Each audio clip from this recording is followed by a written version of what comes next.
This Friday, Jamie Lee Curtis and Lindsay Lohan are back to switch things up in Disney's Freakier Friday. Totally. Yes. It's an absolute riot. Woo! And the only movie that can be described as so much weirder than the last time. What last time? it's the frequel You ready? we've been waiting for. That absolutely slays. What deeply out of touch old person came up with that? You did. Wow. Don't miss the comedy event of the summer for all ages. Disney's Freakier Friday in theaters this Friday. Get tickets now. Rated PG. Parental guidance suggested. Running a business comes with a lot of what-ifs. But luckily, there's a simple answer to them. Shopify. It's the commerce platform behind millions of businesses, including Thrive Cosmetics and Momofuku. And it'll help you with everything you need. From website design and marketing to boosting sales and expanding operations, Shopify can get the job done and make your dream a reality. Turn those what-ifs into... Sign up for your $1 per month trial at shopify.com/special offer. Ladies and gentlemen, boys and girls, and those who don't identify as either, I've been drinking Appletons. You are listening to Ratchet and Respectable. I forgot how good Appletons is. I haven't had any since I was married to that Jamaican man. You can see where the podcast is going today. I was texting one of my friends and he stopped mid-conversation. He said, "You been drinking, D?" Yeah. I just got to Martha's Vineyard earlier today, staying at a house with some friends, two couples, and me. So kind of the fifth wheel, but not, because they go off and do their own thing. Like, I've been here for like 4 hours, and like one of the couples came back from the beach and stayed in the house for all of 15 minutes and was like, "We're out." And then the other couple just came and dropped off the car and then went to like a fish fry somewhere. So I still haven't actually seen them. I just see their car. So I know that they're, have been to the house. So they were like, "We have a house, come stay." And I was like, "Okay, cool." I didn't really ask for details, which is fine. Like, I can make my own entertainment. I appreciate not feeling like the fifth wheel, but that's not the point. The point is I flew in because I'm not driving 6 hours from D.C. Each of the couples drove up from D.C. And I was like, may God keep and bless y'all. I'm not driving that far, but okay. So I flew in and got to the airport and then got an Uber to the house. And they were already out gallivanting for the day because they've been here since Sunday. I've just arrived today on Tuesday. So I come into the house and Black people have been in the house Saturday, Sunday, Monday, and then today, Tuesday. So say like a full 72 hours of Blackness in the house. When I come in the house, there's like no signs of Blackness. So it's like a rental. It's a cottage, like an Airbnb situation. Or what's the other site? The one that you get like the big vacation homes. You know the site I'm talking about. Okay. So I come into the house and there's no signs of Blackness whatsoever. So I had 2 bags with me. So I get them onto the porch and I come into the house and I'm like, what if I'm at the wrong house? Because initially we had pulled up to the wrong house. And I was like, what if it's like one of those Atlanta situations where it's like a Peachtree Drive and a Peachtree Avenue and a Peachtree Road? So I was like, I don't see any signs of Blackness. Let me go through the house and make sure that I'm actually at the right house. So I leave my stuff on the patio. I come into the house and I'm like going through the house. There's no signs in the foyer. There's no signs in the living room. There's no signs in the dining room. There's no signs in the sunroom. There's no signs. I can see part of the backyard. There's no signs of Blackness, occupation, but no signs of Blackness. So I get into the kitchen and I saw an Appleton's bottle on the counter and I was like, sign one. I opened the refrigerator and there was half a watermelon and some orange soda. And I was like, okay, boom. Okay. Yeah. That's a good sign. And then I looked at the side entrance and I saw some Christian Dior slides with like the logo on them. And I was like, oh, okay, definitely Blackness. I'm at the right house. So I went out to the patio and I got my stuff and brought it into the house. And then I text my friend. I was like, "Oh, I'm in the house." And she was like, "Okay, well, we're out doing XYZ and the other couple is blah, blah, blah. So you have the house to yourself to record. That's the only reason I'm not gallivanting because I'm trying to be a responsible adult. Record your podcast, like, the bread and butter, do your work so that you can have your play, work hard, play hard." Okay. But I did pour some Appletons. I was like, whose Appletons is this on the counter? Because one of the couples I know really well. And then the other couple I don't know well. I know through business, but I don't know through personal. But my friend, her husband, they had come on my birthday trip last year. So I was like, whose Appletons is this? And so she was like, "Oh, that's my husband." And I was like, "Oh." And she was like, "He said you could have some." I ain't had no Appletons since I was living up in that place in Brooklyn. Now, you know I have some complaints about my ex-husband. The man made a good rum punch. I'll give him that. Saying something nice. He sent me a text for my birthday. He remembered my birthday. We usually don't exchange pleasantries on holidays, birthdays, anything nice. But we're in a nice phase right now. So, say something nice. He made good rum punch. I ain't had Appleton since then. And I was like, oh, I might have to introduce Appleton's back. I really don't drink hard liquor like that, but this is delicious. I had some when I was in the Virgin Islands. I was drinking rum punch all through my birthday, but that was like vacation. Technically, I am on vacation. Even though I'm working right now, it doesn't feel like work, but it is. I'm drinking on the job. Oh, no. Oh, yes. That actually might make it a good podcast. Y'all are so funny.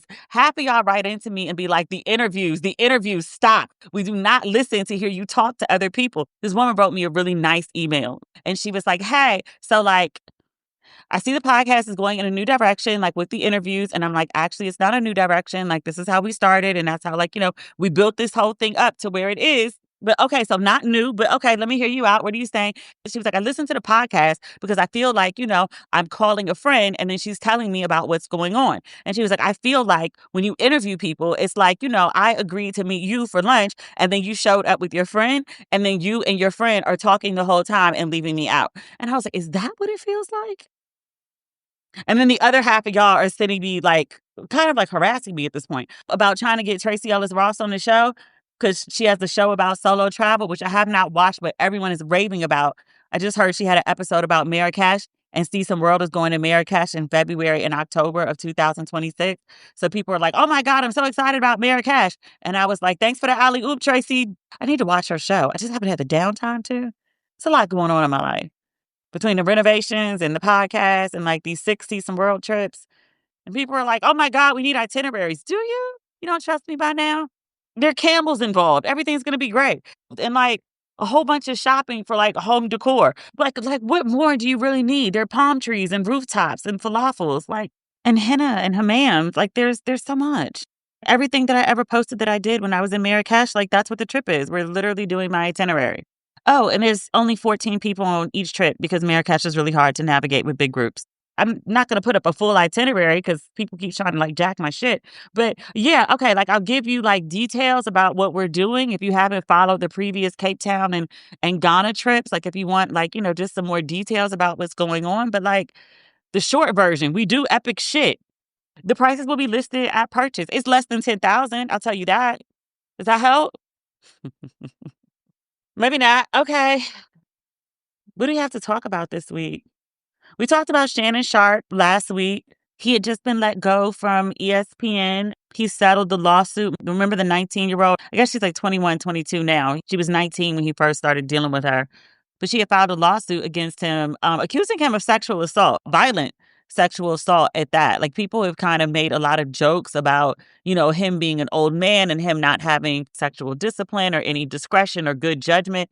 It's beyond just like, I was an old man trying to chase young tail. There's forced sex, i.e. rape, was one of the accusations that she made in the lawsuit. With the settlement, Shannon Sharpe's lawyer released a statement saying that both parties had agreed that the sex between them was mutual and consensual. Take that for what it is. I just thought it was important to mention that what he's accused of is more than just being a dirty old man. And it's not the first time he's been accused. He had a long history of people accusing women, not just people, but women specifically accusing him of choking them, assaulting them, violence that goes back decades. So he was let go from ESPN. I also remember at one point there was a rumor about his podcast getting picked up for one of those like mega deals, like one of those like Joe Rogan or like call her daddy type deals. I think the conversation was that Shannon Sharpe was up for $100 million deal for his podcast. I haven't heard anything about that lately. I would imagine that with negative press that came with that most recent lawsuit, that $100 million deal is likely off the table. His numbers are definitely not what they were pre-lawsuit. In some situations, I feel people get a raw deal and it's like, damn, like, they didn't deserve that. In this case, like, yeah, you did it to yourself. Oh, well, he hasn't made a statement. Well, kind of. Shannon Sharpe did say that he had asked ESPN, that he knew he was going to be fired from ESPN, and he asked them to wait a week to make the announcement because Shannon Sharpe has a brother who also played football, and his brother was being inducted into the NFL Hall of Fame, and he didn't want the announcement about his firing from ESPN, and then, of course, like all the stuff that it was going to dredge up again about the most recent lawsuit with the 19-year-old, and then all the other lawsuits that came before that. He didn't want that to be a distraction, but ESPN opted to release that information prior to his big brother being inducted in the Hall of Fame, which they could have waited, but why? They don't care. That he thought they did is, especially at this juncture, is slightly baffling, but he did think that, and I'm not sure why. He's also got another lawsuit. I don't know how much merit this one has. Do you remember at the height of Usher's current tour, he was feeding women cherries in the audience? One of the women that he fed a cherry to, she was really, really into him. It was a very like steamy, highly sexually charged moment. Is that the woman that like tied the cherry in like a knot with her tongue or her mouth? It might have been her, but maybe not. But Shannon Sharpe and Ocho had joked about the woman being married and that her husband was divorcing her because of how she behaved with this cherry at the Usher concert, which I was like, seriously? But the woman says that accusation, which was untrue because she's not married, so obviously no husband and no divorce. So she's currently suing Shannon Sharpe for $20 million. I don't know how much validity there is to that. It doesn't seem like a lot to me.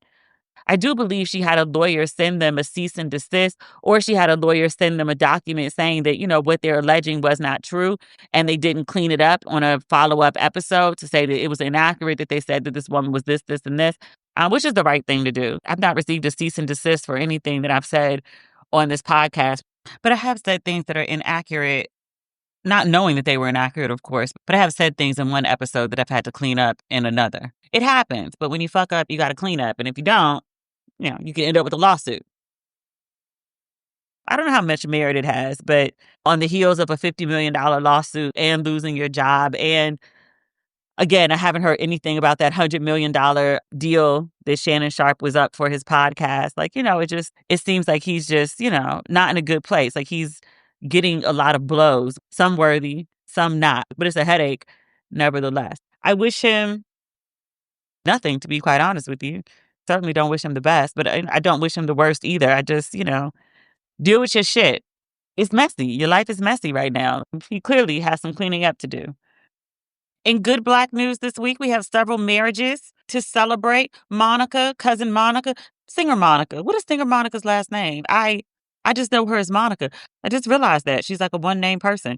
But Monica is married. I saw her earlier today. They were announcing, they were like, it's a courthouse wedding. A legal document was signed, whether it was done at a courthouse, done at a church, done in your living room or your backyard. It's all the same. So congratulations to Monica. I do love me some Monica. People be like, Monica's surly. Monica got an attitude. Monica, and I'm like, and I like surly people with attitudes for obvious reasons. Cheryl Lee Ralph and her husband, is he a state representative? State senators? He's a politician. I do know that. But she and her husband have been married, I believe, for 20 years. And they recently renewed their vows. I believe it was on it was, because the Rocky statue was there, which I was like, I thought the Rocky statue was down at the bottom. For sure, at some point, the Rocky statue was at the top and had moved down to the bottom, because I've been to the Philadelphia Art Museum. But it's back at the top. But she got remarried at the top of the Rocky step, and her gown had a train that took up most of the steps. I think they were like little ballerinas dressed in white, were tending to her long gown to make sure it stayed straight on the step. It was a beautiful image. It was very dramatic. I was like, Cheryl Lee Ralph, don't never change. You are who you are, Dina from Dreamgirls. Never change. Never change. But she and her husband have renewed their vows. And I was like, look, I don't personally think, marriage in and of itself is an accomplishment. I think it's a choice. But to stay married for 20 years, I acknowledge that as an accomplishment, because that shit ain't easy. Even when you're married to the right person, like people who are happily married after decades will still be like, it's work. It's worth it, but it's work. Congratulations to Cheryl Lee Ralph and her husband. Actually, when did Cheryl Lee Ralph get married? Because I feel like 20 some odd years. I feel like I'm saying 20 years. I read 20 years, but I was like, that can't be accurate.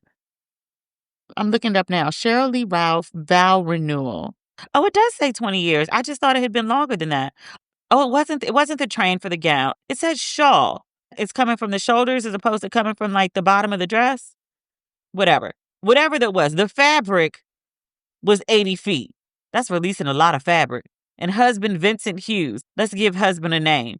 They said it's wedding number 2 to the same man. I mean, technically she had a husband before that, but that's not the point. With the same, it's 20 years with Vincent, and that's what we celebrating. Congratulations to Aunt Cheryl and Uncle Vincent. That's what I'm trying to say. I'm not trying to be any kind of shady. She looks absolutely beautiful. They look beautiful. No shade. And who else? There was somebody. Oh, Devon Franklin. Devon Franklin got married. It was a very nice wedding. It was very pretty. So congratulations to him and his new bride. And if that sounds like shade, it is no shade. He and his ex-wife, they have both married other people. They seem to be happy, and I wish them joy and happiness. I have no shade about that. In other good news, some may not say it's so. To me, it is. And just like that, announced that they were wrapping the show in the next couple episodes. So season 3 will be their final episode. They were supposed to do 10 episodes. They asked for 12 for this season. And then the 12th episode, that'll be it for the Sex and the City reboot. Some people are sad about it. They said they love the characters. I do love the characters, but I didn't feel like the show was very good. I've been vocal about that. And people who really love the show are like, oh my God, all you people were complaining. Now the show is leaving. It's all your fault. If people were complaining and still watching the show, because I was still watching the show, but apparently the ratings had tanked because the show just wasn't very good. It just, like, the writers were sloppy. Like, they killed the same father off twice. The storylines were going nowhere. Like, Charlotte was doing whole episodes where she had a storyline about, like, a dog. Carrie, she's wearing shoes in her apartment. Like, the whole Aiden storyline, turning this, like, single woman icon into a cat lady, which is a huge complaint of mine. Miranda, they lobotomized her character. Samantha's gone. The black girl, the professor, Naya, she was actually really good. She was a good character. I think she opted not to do season 3 of Sex and the City. She opted to do Forever on Netflix instead. Good call. But Naya's character on the show had some promise. Her and Shazaa, different world Shazaa. Gary Dourdan, Shazaa. That's going to be his name as long as he lives. They had some good chemistry in season 2. Like, it had promise, but then she left the show. And what was left, Seema, they just didn't really seem to me to know what to do with these 50-something characters. And I was like, did you have women in their late 50s and early 60s in the writer's room? Because they're alive. They have drama. They have stories. They have narrative in their actual lives to pull from. Like, they exist. But it just felt like they were really struggling to make stories. So when they announced that the show was over, I was like, good. Like, it needs to end because it wasn't good. It just from a writing framework, it wasn't. The only thing that I think I'm a bit upset about is Nicole Ari Parker's character, Lisa Todd Wexley, the money black girl with the good husband and the cute kids, dressing her ass off, the documentarian just being extra fabulous, her fabulous wardrobe, her fabulous life, her fabulous condo with all that beautiful black art. That I will miss. I will miss seeing Lisa Todd Wexley on my TV screen. I like Nicole Ari Parker in general. Now, if they could find a way to spin off that character, I would absolutely love that. I will miss that representation on my TV. But as the show overall, like, I won't go as far as to say good riddance. I like those characters. I grew up with those characters. I was watching Sex and the City when I was 20-something, and now I'm 40-something still watching the same characters. Like, there's definitely an investment there. I wish Malcolm D. Lee gets on me sometimes. I talk sometimes about how enraged I am about choices that the characters make, but what Malcolm D. Lee has been able to do with the characters, with The Best Man, even in this book reiteration, the characters from The Best Man, at their core, they're still the same person. You can see some growth. They still make, questionable decisions, as does everyone. That's just a human trait. Even in your 40s, 50s, 80s, like, people still, like, you did what? That's just life. But maybe it's just better storytelling. Maybe that's what I'm just trying to say. The books give you more space to get into people's interior monologue and investigate why they make the decisions that they make. Maybe that's it. But I wish the writers for Sex and the City had been able to channel the storytelling with these beloved characters. I wish they could have given them enough of themselves to make them familiar, but to also give them growth that their audience has. I think that's part of the disconnect. The characters didn't grow with the audience and in the way that the audience wanted them to grow. It was time, I think. I'm glad it's over, to be frank with you. I could actually just pretend like this whole and just like that never happened and leave it where it was. Honestly, not even for the films, because the films weren't that great either. When the show ended, that was fine. The original Sex and the City, I was fine with. At the end of the TV show, Big went to Paris to go get her. And it was sort of implied that, like, she comes back to New York and she's with Big and she has the girls and they live happily ever after. And I was fine with that ending. I don't need anything that came after that. I'm good. What comes to mind when you picture the perfect roommate? One who comes when you call, one who doesn't forget to lock the doors, maybe one who doesn't steal your milk just a little bit at a time, hoping that you won't notice. At Apartments.com, they understand that when it comes to roommates, a pet can be your best bet. They're easygoing, they eat what you serve them, and they never clog the toilet. And that's why Apartments.com has the most pet-friendly rental listings on the internet. And with instant alerts, you'll know the moment that your perfect pet-friendly place becomes available. Apartments.com has so many features like 3D virtual tours, the ability to save your favorite apartments, and with over 1 million places to rent, you are absolutely going to find the right place for you. Apartments.com knows that moving can be stressful, but by giving you options, filtered searches, and more, they can help take away some of that stress. When I need a new apartment, I will definitely need a pet-friendly choice. So if you guys need a place that's pet-friendly and human-tolerant, check out Apartments.com, the place to find your pet-friendly place. Thanks, Apartments.com, for sponsoring the podcast. In better news, HBO picked up The Gilded Age for season 4. I don't really do I told you so like that. Do I? I don't think I do. For The Gilded Age, I told y'all so. Early on, season 1, episode 1, I was like, The Gilded Age is an amazing freaking show, and everybody should be watching this show. I kept talking about that show. I recapped that show. I talked about the Peggy. I talked about the Black people with money in Brooklyn. I talked about them releasing the gown. I talked about the social climate. I talked about fine-ass Mr. Russell. I told people to watch that show. I told y'all from the beginning. The show was good from get-go. Season 3, I don't know what has hopped into these writers this season. They are doing, I can't even call it the Lord's work. It's the devil's work. These people have infuriated me. They had me crying over a little white girl who doesn't exist. I mean, she's based on a character, but that lady been dead for like 100 years. I boo-hooed over Gladys Russell like she was a real person that I knew, like she was one of my friends. The way Larry looked at his sister at the wedding and was just horrified at the way she was crying going down the aisle. I rewatched that episode no less than 4 times and cried every time. I cried when she went down the aisle, and then I cried at the final scene where dude was like, well, you know, I am tired, but basically I'm not too tired to have sex on my wedding night. Like, it'll be awkward. Let's get it over with. Let's go. And Gladys was like, my mother told me what it would be like. Girl, the last 2 episodes of this show, not even 2, the last 3, about to do spoilers. The Gilded Age, the most recent episode of The Gilded Age came on Sunday. I'm recording this on Tuesday. It'll go up on Wednesday. You've had time to watch the show. I'm giving straight up spoilers. If you need to fast forward like 5-10 minutes or so while we discuss The Gilded Age, then go ahead and do that. Go now. Okay. The episode after Gladys got married, Mr. Russell found out that Gladys was unhappy and was pissed at Bertha. Bertha was like, I'll fix it. I'll fix it. Don't worry. I'll fix it. I'll go to England. I'll take care of it. And Mr. Russell was like, you could go on and do whatever. You could go on and go, but don't expect me to be here when you get back. Mr. Russell has been living in some sort of men's club. In my head, I picture it as like a Soho house, but just for men only. This lady been gone at least 2 weeks. The house is at least like 30, 40,000 square feet. He hate that lady so much. He won't even stay in the big ass house with her. And when she's in England, because he's so over her. And again, when she comes back, they live in a big ass house with many rooms. He is so pissed at her, he won't even stay in the house. The end of the episode after Gladys gets married, Mr. Russell is like, I'm out. And then the look on Carrie Coon's face, acting her ass off. This lady clearly wants an Emmy for this performance. So here we have Gladys gets married, which like is emotional torture for the audience. The next one, our favorite couple, The husband is threatening, it sounds like divorce, at least separation.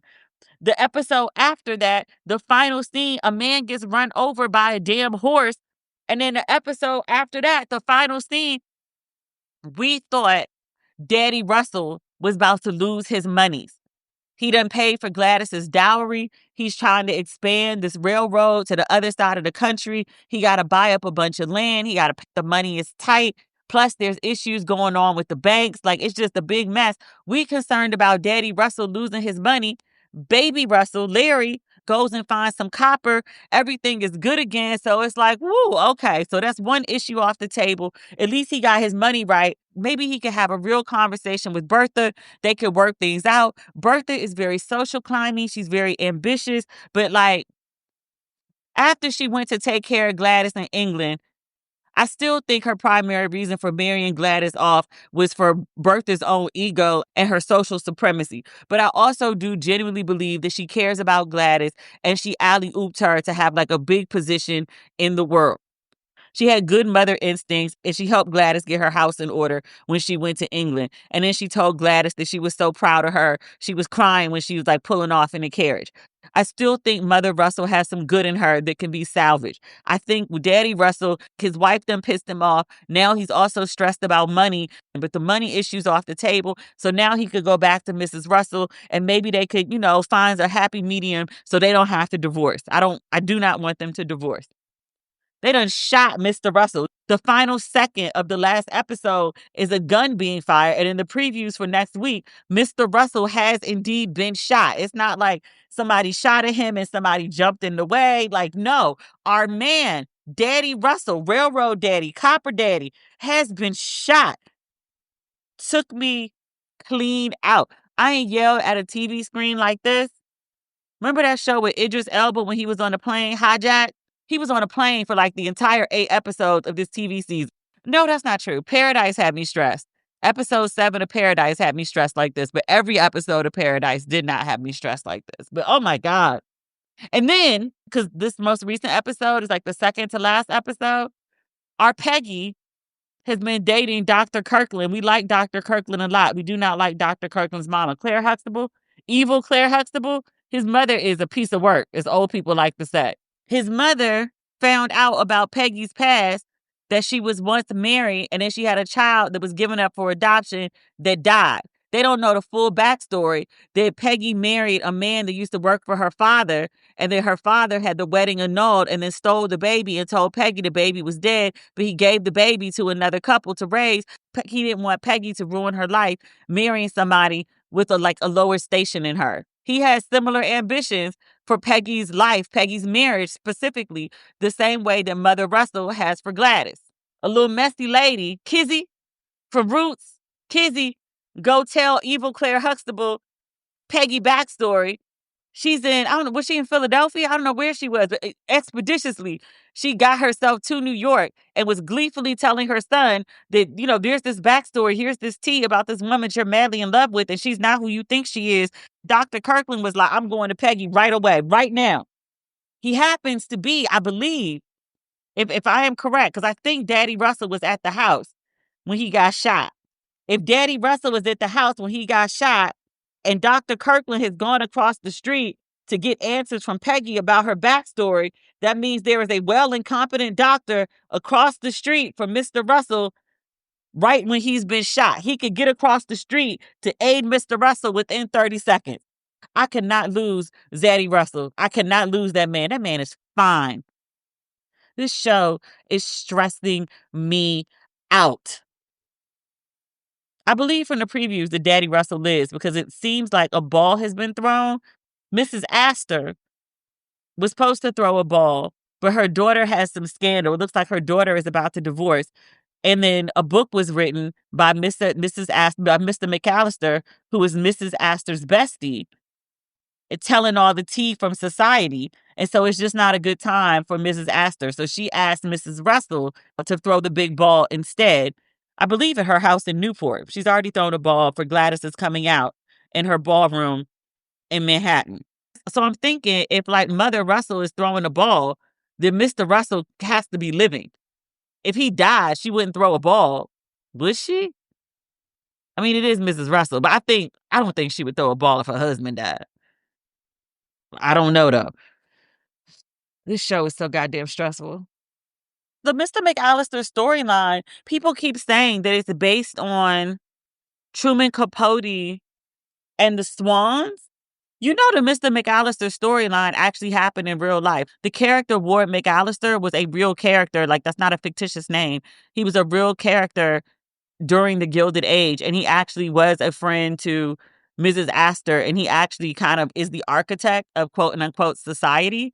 But Ward McAllister is a real character who was a member of society, who was Mrs. Astor's best friend, who did write a book with the same title as the one, Society as I Have Found It, who did write a book with that title back in, I think, 1890 is when the book was published. That's not something that was made up. So people being like, oh, yeah, like based off the Hulu show because Truman Capote, like, no. Truman did that shit like, was it 1960s? So like 75 years later after Ward McAllister. You would think that he might have picked up on, like Ward McAllister did this and got kicked out of his whole friend circle. Maybe I shouldn't try this at home, but did and also got kicked out of his friend circle. Mr. McAllister pissed me off. It's like, you wrote this book and then he seems confused that he's being shunned by society. I'm like, you told these people's business in book form. Like, you did some real, like, what I just talked about? The Best Man? Like, you pulled some Harper shit. And people are rightfully mad at you that you went and, like, put their business in a book and it's telling the whole damn world about it. It's one thing if you did it and you'd be like, well, fuck it, I don't care. Like, it is what it is. I don't care if y'all mad. Be mad. But it's like, no, you thought you was going to tell everybody's business and then still show up to events the next day? How? And was real confused about it. And then he ran up at Mrs. Astor's house. I'm like, so wait, you befriended this lady and then told all her business in book form. And then when she banned you from her house, where her doorman was like, you may not come in, you going to bogart into the house. One, you going to show up uninvited. I mean, you don't have a phone, so it's not like you can call before you come because phones haven't been invented yet. But okay. And then you sit in this lady's living room after you shitted on her and tell her, when I found you, you were just like this sad woman. Actually, let me read it. He said to her, quote, when we met, you were just a sad rich lady whose husband preferred the showgirls on his yacht to spending time with you. How you mad at her after you betrayed her? Like, what in the gaslight? My note on this scene was like, I feel like I'm watching a Real Housewives reunion. He's sitting here in a 3-piece suit. She's sitting up here in a ball gown in the middle of the day. And they just going back and forth, reading each other for filth. Because she was like, I found you out of Savannah and, cleaned up your country ways. I'm paraphrasing, but that's essentially what she said. And then he going to say to her, like, your husband didn't want you and had showgirls on his yacht instead. She got a right to say that to you because you just fucked her over. You don't really have a right to say that to her, but you did it anyway. Somebody is paying folks to use Audacity. It's more than just giving it away for free. Oh, Marion and Larry.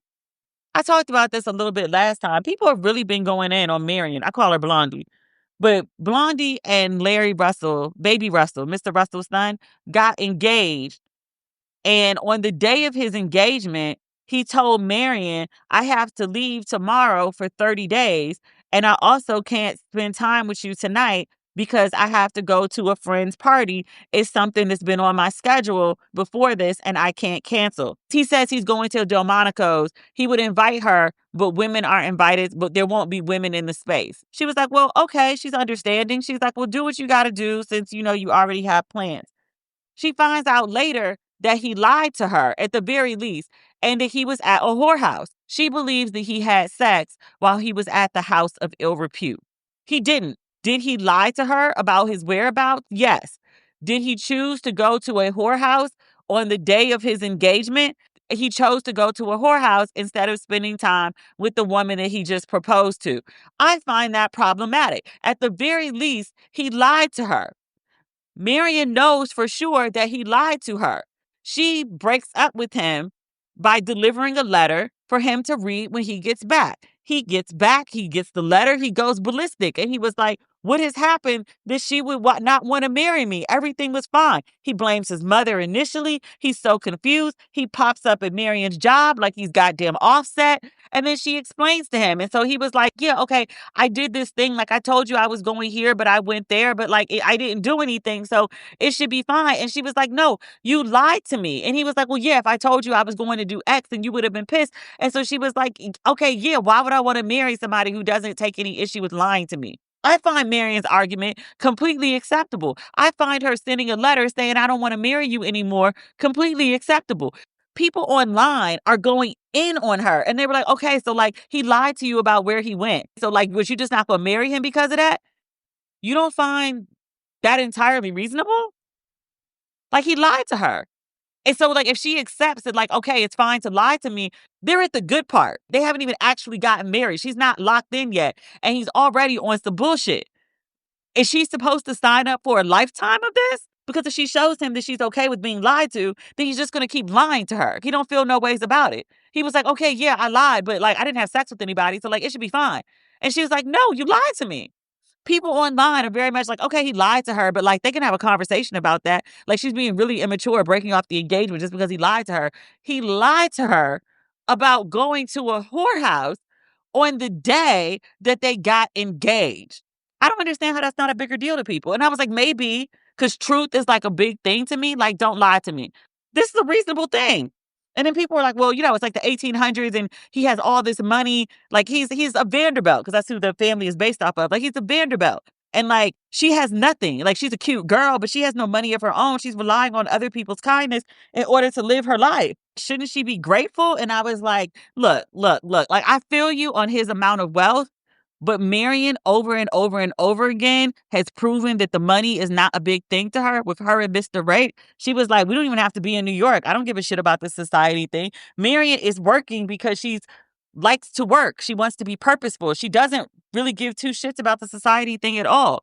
Him being super wealthy is not that big a deal to her. And also, like, we're on season 3 of the Gilded Age. Marion has had a proposal every season. She's a real cute white girl with original blonde hair. She gonna find a husband. She'll be all right. She comes from a good family name. She can't get a duke. She ain't got money to pay for duke-type debt. She can't pay for no palaces overseas. But she'll find somebody with some money of their own. It might not be Vanderbilt money, but they can't even spend that all in one lifetime. Marion will find somebody else. People are like, well, she should have a conversation with him. For what? So he can keep lying to her? What she tried to do until she called him out on it. Very gaslighty. Very gaslighty. This show has me in a complete chokehold. It was good seasons 1 and 2. And now, like, the writer's room is going crazy. I was like, look. Y'all are doing excellent work in this writer's room. I feel like y'all could have loaned out 1 or 2 of the writers, because everybody in there is clearly hitting on 10 right now. Y'all could have loaned out 1 or 2 of those writers to go on over to And Just Like That, your HBO family, and let them get that script together, because they were confused over in that writer's room. What else do I have in my Gilded Age notes? Oh, Jack buying that house. Why sit there and cry because that man bought that house? I cried last episode when the man left the house and they made him leave because it was time for him to step into his new life, which it was. Like, you working as a footman, you got $10 million in modern money and USD sitting in your bank account. Like, it was time for you to move on. It was. But still, to watch him go because he wasn't ready, they were like, you could leave tomorrow. Like, goddamn. Is there anything else pressing?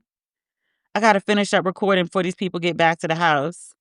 I tried to watch this new show on Hulu with Sterling K. Brown. I love me some Sterling K. Brown. I've loved him since before he was Randall. I started loving him when he was Christopher Darden. It was like Ryan Murphy did like People versus O.J. Simpson on FX. That was good TV. But Sterling K. Brown played Christopher Darden, and I was like, oh, shit. Like, he acted his ass off, which he also did in This Is Us, which he also did in Paradise, which he also did. What was the movie? With Jeffrey Wright? It was based on a book. He played like a gay character. That was good, too. Everything he does is good.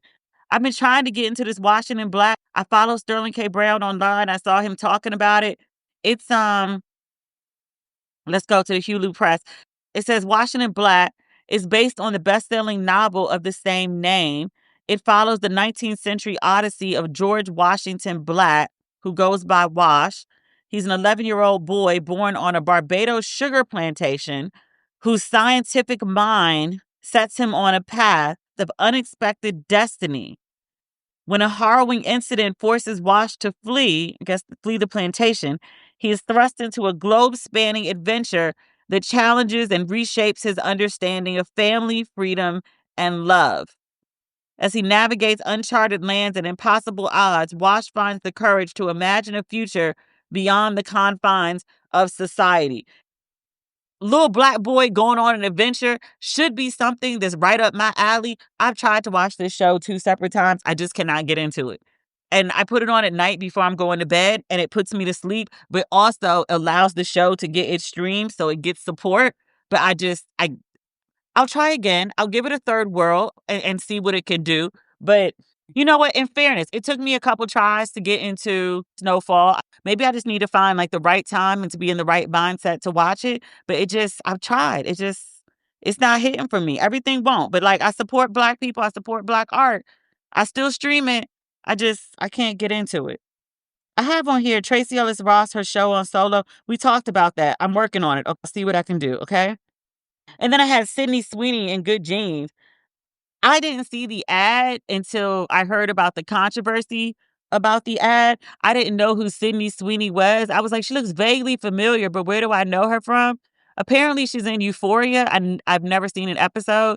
Someday I will sit down and watch it. I don't know when that day will be. I really have no deep desire to, but I recognize that everybody talks about this show and they talk about how great it is. So at some point I will watch this. She also, if you're a fan of Handmaid's Tale, which I am a fan of Handmaid's Tale, she was, what's that man's name? Nick. She was Nick's first wife, the teenager who like had an affair because Nick was like into June and was basically ignoring her, but also not wanting to touch on her because she was like 14 or 15 and he was like, ick, I'm not a pedophile. Okay, that's Sydney Sweeney. And I was like, okay, like she's a cute enough girl. Not the type to boast about having good genes. Jeans, fine. But the underbelly of that, like the subtext, the good genes is in eugenics, like whatever. I didn't really pay much attention to the conversation about the genes as in the pants versus genes as in, DNA and Hitler and eugenics and America, fascism, neo-Nazi, blah, blah, blah.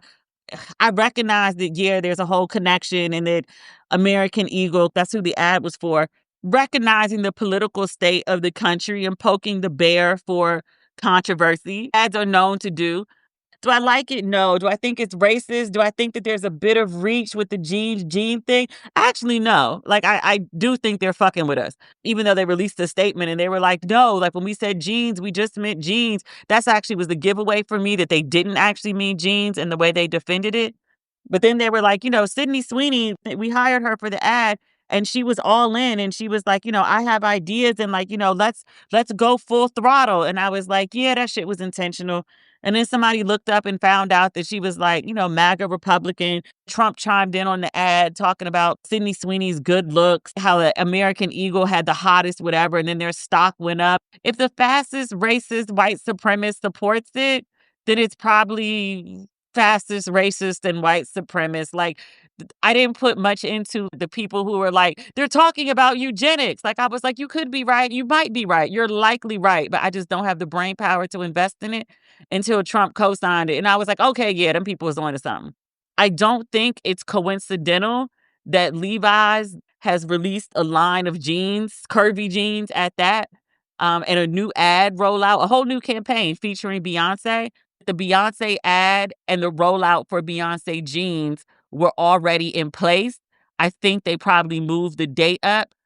American Eagle has made jeans a big discussion, and Levi's popped in and was like, well, let's get our piece of the pie, which kind of makes them a bit complicit in a way. They're taking attention away from American Eagle, but they're also riding the wave of the attention that American Eagle set. I don't know exactly how I feel about that. But how sometimes I talk about how like good guys and bad guys are like all in cahoots because like the good guys need bad guys. So they can be like, look, I'm a good guy. Like I do crazy shit, but it's not as bad as that. So I'm good. You should deal with me because I'm not doing what he's doing. I'm good. I kind of feel like that's kind of what Levi's just pulled. Like they're riding the wave of like negative publicity. So they're participating in it, even though they're countering it. Does that make sense? Is that everything? It's never everything, but it's what we've got. I'm going to go edit this, and then I'm going to spend the next 4 days gallivanting. Okay.